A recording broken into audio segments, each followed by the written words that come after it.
నిర్మాతలకు బయ్యర్లకు ఎన్ని ఇబ్బందులు ఉన్నాయో మీకు తెలియంది కాదు. సినిమాలు నష్టపోయి ఆత్మహత్యలు చేసుకునే పరిస్థితుల్లో ఉన్నారు.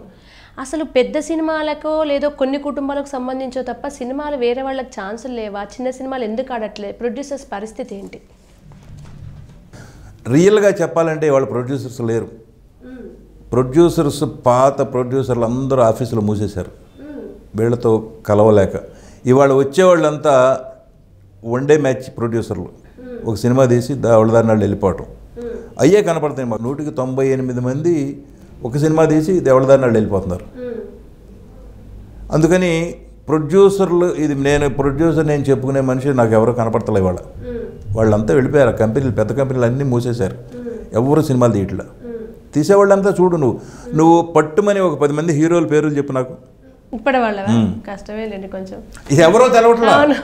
ఏ హీరో ఎవడో ఏంటో తెలవట్లా అసలు. అవును, టక్కన వచ్చి టక్కన వెళ్ళిపోతున్నారు. తర్వాత కొంతమంది నిర్మాతలు మంచి వాళ్ళు ఉన్నారు, కొంతమంది డబ్బులు ఎగ్గొట్టారని చెల్లని చెక్కులు ఇచ్చారని కొన్ని కామెంట్స్ ఉన్నాయి. వాళ్ళ అట్లాంటి వాళ్ళ మీద మీ అభిప్రాయం? నిర్మాతలు కూడా తప్పులు చేస్తున్నారు ఉంటారమ్మా. ఇప్పుడు నేను చెప్పాను కదా, మంచి నిర్మాతలంతా వెళ్ళిపోయారు. వాళ్ళు వచ్చేదంతా బోగస్ నిర్మాతలే. సో వాళ్ళు చెక్కు బౌన్స్ అయిందంటే అవుతుంది. వెనక ఇదివరకు ఒక ఆయన అనేవాడు, చెక్కు బౌన్స్ అవ్వక క్యాష్ బౌన్స్ అవుతుందా అనేవాడు. అందుకని చెక్కులు బౌన్స్ అవుతాయి. చూడాలి, మనం చూసి ఏమీ చేయలేము. సినిమా తీసినాక డబ్బులు ఇవ్వని ప్రొడ్యూసర్లు చాలామంది ఉన్నారు, దండం పెట్టేవాళ్ళు చాలామంది ఉన్నారు. వచ్చి దండం పెట్టి వెళ్ళిపోతారు, మేము ఇంతకన్నా ఇవ్వలేమా అని. ఓకే, దండం పెడితే ఆ దండం రిసీవ్ చేసుకుంటాం. సినిమా లేకపోతే నిజంగా బతకడం కష్టం అండి. అంటే కుర్ర హీరోయిన్ ఉదయ్ కిరణ్ దగ్గర నుంచి మొదలు పెడితే రంగనాథ్ గారి వరకు ఆత్మహత్యలు, అసలు ఇది కాకుండా ఇంకా లైఫ్ లేదా? ఇందులోకి వచ్చిన వాళ్ళు ఎందుకు అట్లా ఫిక్స్ అయిపోతున్నారు ఒకదానికి? ఇప్పుడు నీకు చెప్పాలంటే ఒక లైట్ పెడతాం, లైట్ పెడితే ఆ లైట్ తినేద్దామని ఎన్ని పురుగులు వెళ్తాయో వెళ్ళి అక్కడికి వెళ్ళి మాడిపోతాయి.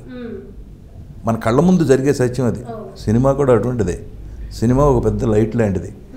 తినేద్దామని ఎవరి కళ్ళు వస్తూ ఉంటారు. ఓపిక ఉన్నాడేమో అక్కడ దాకా వెళ్తాడు, రెండోవాడు మాడిపోతూ ఉంటాడు. మనం కూడా అంతే.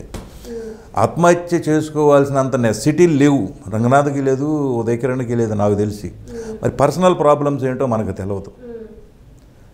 రంగనాథ్ గారు ఆత్మహత్య చేసుకోవడానికి యాంటీ, నాకు బాగా ఫ్రెండ్. వాడు ఉదయ్ కిరణ్ కూడా బాగా ఫ్రెండ్. యాంటీ మనుషులు. బట్ వాళ్ళే ఆత్మహత్య చేసుకోవడానికి వాళ్ళ పర్సనల్ ప్రాబ్లమ్స్ ఏవి ఉండుంటాయి, అవి మనకు తెలియదు. వాటి గురించి డిస్కస్ చేయడం కూడా వేస్ట్. అంటే అందరినీ మనం మిగిలిన ఎవరో ఆత్మహత్యలు చేసుకోరే. ఎక్కడో ఒకళ్ళు ఇద్దరు ఉంటారు. ఏ ఫీల్డ్లో అయినా ఉంటారు, ఏ జీవితంలో అయినా ఉంటారు, ఏ జాతుల్లో అయినా ఉంటారు. రెగ్యులర్ ఫ్యామిలీస్లో ఎంతమంది లేరు ఆత్మహత్యలు చేసుకునేవాళ్ళు? మొగుడు పెళ్ళాన్ని చంపింది లేదా, పెళ్ళాన్ని మొగుడు చంపింది లేదా, అవన్నీ రావు. సినిమా వాళ్ళు అనేదానికి ముందు ఫోకస్ చేస్తారు. అలాగే సినిమా పరిశ్రమ అంటే ఆ 4 కుటుంబాలు వెళ్తున్నాయని రకరకాల విమర్శలు ఉన్నాయి. ఎంతవరకు నిజంగా వాస్తవం? వేరే వాళ్ళని ఎదగనివ్వట్లేదా నిజంగానే? అవన్నీ మన ఇద్దరం డిస్కస్ చేసుకుంటే అవదు. డిస్ట్రిబ్యూటర్లను అడగాలి, బయ్యర్స్ని అడగాలి, థియేటర్ ఓనర్స్ని అడగాలి. నలుగురే అంటే ఇప్పుడు టాటా బిర్లా వాళ్ళ పేరే ఎందుకు చెప్తారు? ఇప్పుడు రిలయన్స్ ఆడు వచ్చాడు, జియో ఏదో అని చెప్పి అందరికీ ఫ్రీ అన్నాడు. మరి ఆడి పేరే ఎందుకు చెప్తారు? మరి ఆయన కూడా చెప్పొచ్చు కదా. అట్లాగే ఇక్కడ నలుగురు ఉంటే ఉండొచ్చు. ఎవరి బిజినెస్ వాళ్ళది. ఇది వేరే వాళ్ళని తొక్కట్లేదు, వేరే వాళ్ళు ఎదగడానికి అదే మాట కాదు. ఇది తొక్కే బిజినెస్ కాదు. ఇప్పుడు నువ్వు సినిమా తీసావు, నిన్ను తొక్కాల్సిన అవసరం నాకేముంటుంది? థియేటర్ నీకు ఓపికను బట్టి నువ్వు తెచ్చుకుంటావు. ఎవరైనా అంతే. ఛాంబర్ ఉంది, కౌన్సిల్ ఉంది, గవర్నమెంట్ ఉంటుంది. వాళ్ళు చేయాల్సిన పనులు ఇవన్నీ. ఒక్కడిని తొక్కడం అనేది ఇక్కడ లేదు. ఒట్టి మాటలు అవన్నీ మమ్మల్ని మేము ఏదో ఆర్టిస్టులు ఉన్నాం, మమ్మల్ని తొక్కేస్తున్నారు, వాళ్ళు వచ్చి వీళ్ళు వచ్చి అని అంటారు. అవన్నీ బోగస్. బ్రహ్మానందం వచ్చాడు, ఏ కమెడియన్ని పైకి రానివ్వట్లేదు అంటాడు. బ్రహ్మానందం ఎవడో ఆపడానికి? నీలో దమ్ముంటే నువ్వే వస్తావు, ఇంకోటి వస్తాడు, ఇంకో గణపయ్య వస్తాడు. బ్రహ్మానందం కాకపోతే ఇంకో బోడి ఆనందం వస్తాడు. బ్రహ్మానందం ఆపుతాడా? వాడి గొడవ వాడు పడతా ఉంటాడు. బ్రహ్మానందం ఎన్ని సినిమాలు చేయగలడు? మా చేస్తే 20 చేస్తాడు, 25 చేస్తాడు. మిగిలినవన్నీ 100 సినిమాల్లో 75 సినిమాల్లో నీకు ఓపిక ఉంటే నువ్వు రావచ్చుగా. అవన్నీ బోగస్.